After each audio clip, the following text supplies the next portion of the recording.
Political news, sports news, crime news કે તમારા રાજ્યના સમાચાર, હવે દરેક ખબર પર રહેશે અમારી નજર. ગુજરાતનો સર્વશ્રેષ્ઠ ન્યૂઝ ચેનલ.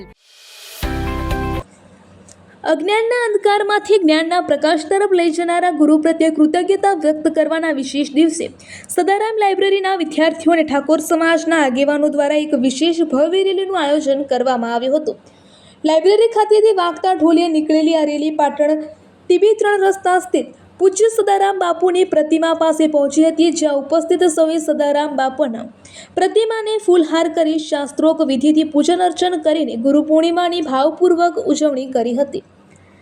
આ મંગલ પ્રસંગે સિદ્ધપુરના પૂર્વ ધારાસભ્ય ખાસ ઉપસ્થિત રહ્યા હતા અને તેમણે સદારામ બાપાના ચરણોમાં શીશ ઝુકાવી સર્વે સમાજના કલ્યાણાર્થે પ્રાર્થના વ્યક્ત કરી હતી.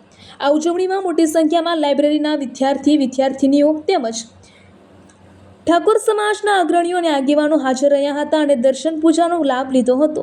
રિપોર્ટર કમલેશ પટેલ, પાટણ. આજરોજ ગુરુ પૂર્ણિમાના દિવસે આજે સદારામ લાઇબ્રેરી સિદ્ધપુર 4 રસ્તાથી ચાલતા ઢોલ નગારા સાથે સમાજના તમામ ભક્તો ગુરુ પૂર્ણિમાના દિવસે સમાજ સુધારક તરીકે જે સદારામ બાપાએ એમનું આખું જીવન દરેક સમાજના જીવનના સુધારા માટે ખપાવી દીધું હતું, એવા ગુરુ વંદનીયને ફૂલો અને માળા અર્પણ કરવા માટે ચાલતા આવી સદારામ સ્ટેચ્યુએ આવી અને એમના પગોમાં પુષ્પોના વંદના કરી અને માલા અર્પણ કરી અને તમામ સમાજને ગુરુ વંદના કાર્યક્રમે ખૂબ બધાને સુખ શાંતિથી આગળ વધારે તેવી શુભેચ્છા પાઠવી.